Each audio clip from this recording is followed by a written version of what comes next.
Somos Judith Farberman y Roxana Bolzadós y agradecemos a la Secretaría de Culturas de La Rioja la posibilidad de presentar nuestro trabajo en el espacio de la Feria del Libro 2021.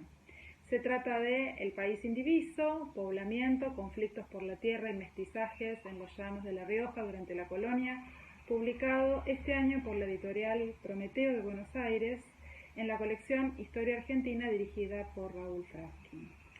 Bueno, sabemos que la sola mención de la región de los Llanos evoca para cualquier riojano y para cualquier argentino también el escenario en el que Facundo y el Chacho Peñalosa lideraron las montoneras que caracterizaron el siglo XIX a través de intensos procesos de conflictividad social y política. Sin embargo, este libro no trata sobre caudillos ni de sus seguidores, sino de sus antepasados, ya que nos ocupamos de reconstruir las tramas y las estructuras que hicieron posible la compleja formación de una sociedad de pastores y labradores en el siglo XVIII, de la que poco sabíamos.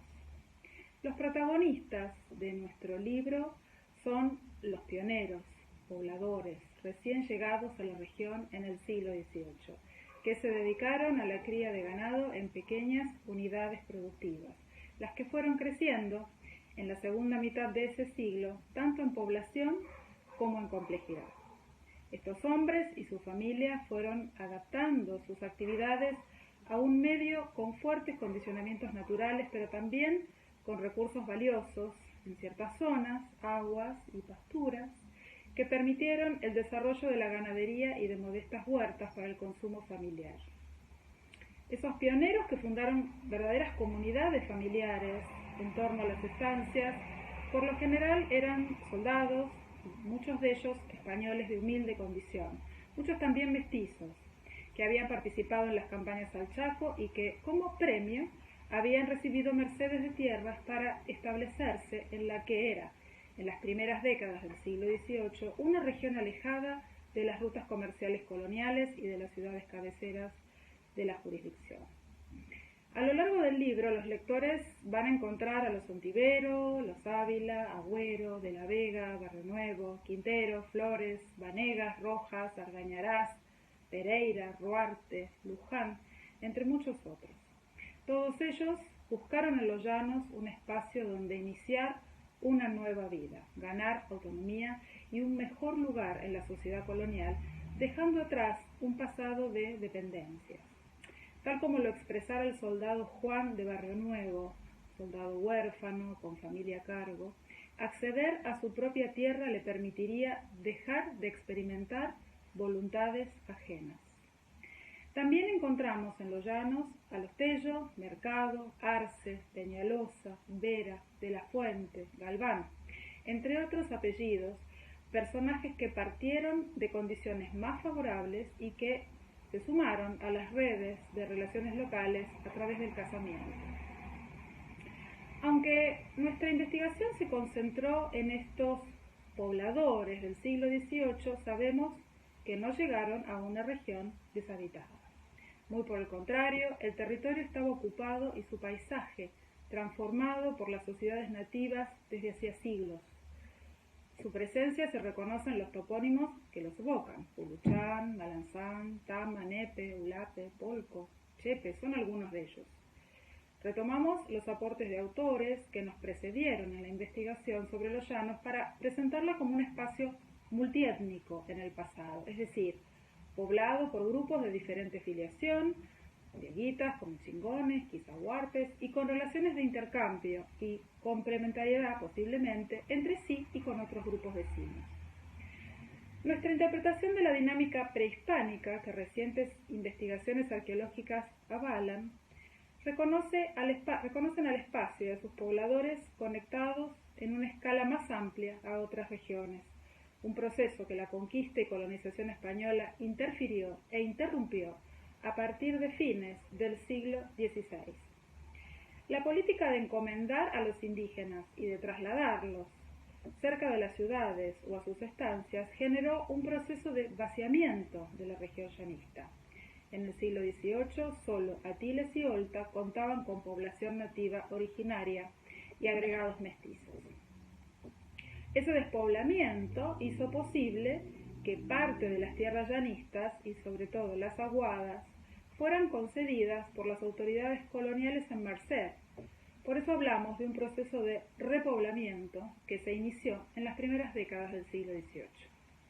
Nuestro libro analiza pormenorizadamente, de manera cuantitativa, pero sobre todo cualitativa, la información de los censos de 1767 y 1795, que dejan ver un impactante incremento de la población, casi una duplicación en menos de 30 años.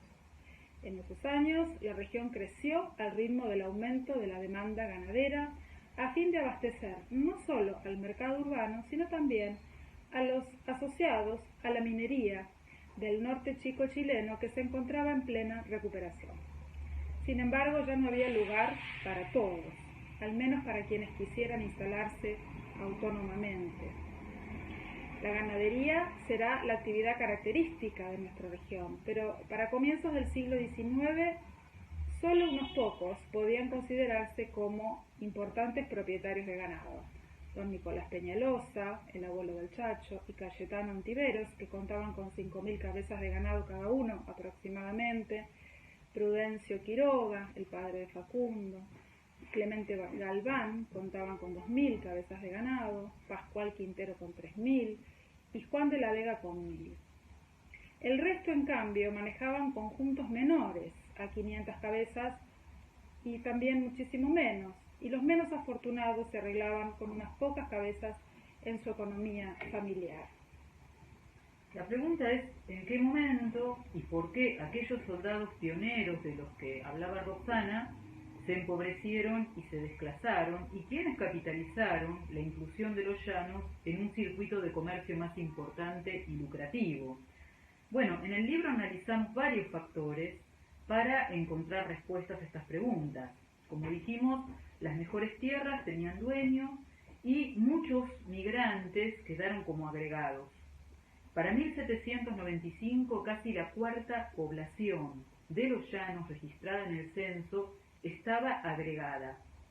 Y cuando hablamos de agregados nos referimos tanto a personas solas como a parejas y familias.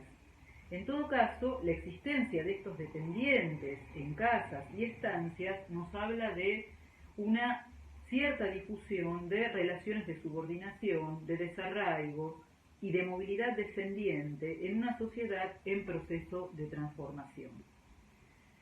Ya dije que la participación de estos agregados en los llanos es altísima, quizás la más alta que hayamos encontrado en censos preestadísticos para el interior.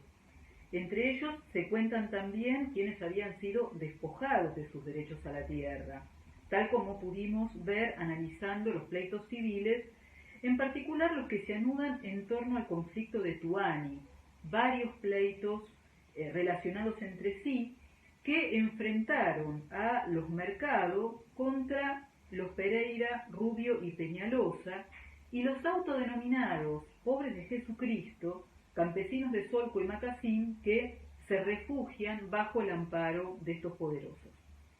Como habrán notado, en el título del libro aparece la palabra mestizaje. Lo que intentamos hacer con la ayuda de los censos, especialmente el de 1795, que incluye categorías socioétnicas como español, indio, mestizaje y mulatos, fue acercarnos a las formas de percibir la diferencia social, que en la colonia se expresaban a través de categorías raciales. Entendemos que las categorías sociorraciales no pueden ser tomadas al pie de la letra, no pueden ser leídas ingenuamente, que cuando se decía de un sujeto que era español o que era mulato, se estaban diciendo también otras cosas. No se estaba hablando solamente del color de la piel, se estaba hablando, por ejemplo, de si esa persona era pobre o no lo era, si era respetable o no lo era, si tenía honor o no lo tenía, si era legítimo o no. Por otra parte, no solamente se clasificaba a la gente por su aspecto. El mismo cura que levantó el padrón en 1795, don Sebastián Cándido de Sotomayor, redactó en 1806 un informe en el que pensaba a la sociedad llanista dividida por otras líneas.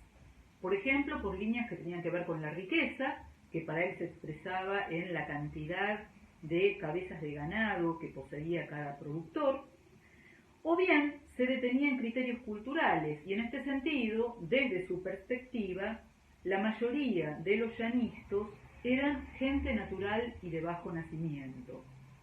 Nuestro trabajo fue relacionar esas categorías con los procesos de poblamiento de los que hablábamos antes. ¿Y qué encontramos? Nos encontramos con que algunos personajes que habían perdido sus tierras, habían perdido junto con sus tierras su blancura, es decir, su condición de españoles.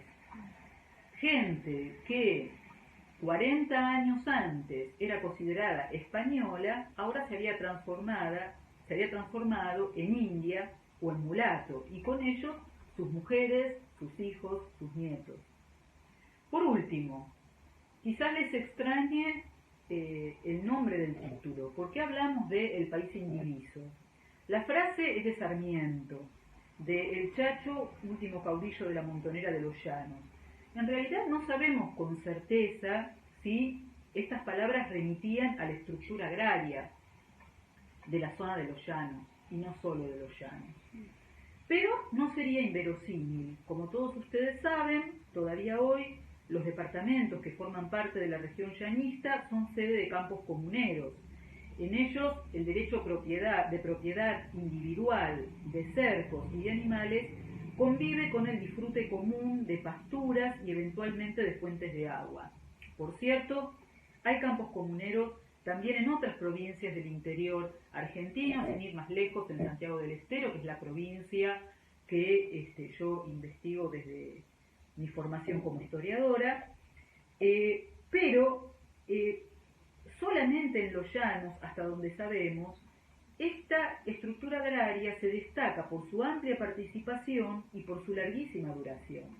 Nuestra hipótesis es que este país indiviso se forjó justamente en tiempos coloniales como parte del proceso de poblamiento que describimos y que analizamos muy puntualmente en algunos casos, como el de Chepes, el de Ulapes, el de Malanzán, el de Chelcos, el de Toro Muerto, el de La Chimenea, el de Santa Lucía. Estamos hablando de un sistema no necesariamente campesino, y también esto lo hace interesante, funcional al tipo de ganadería que se practicaba en los llanos y resultado de la imposibilidad de colonizar nuevas zonas por la escasez de agua. Entendemos que este cuadro tuvo sus consecuencias tiempo después, cuando el descontento social se expresó políticamente a través de las montoneras que le dieron su tono a la región. Bueno, les agradecemos la atención. Nosotras somos colegas de hace muchos años, trabajamos para el CONICET, trabajamos en la Universidad de Buenos Aires y en la Universidad Nacional de Quilmes.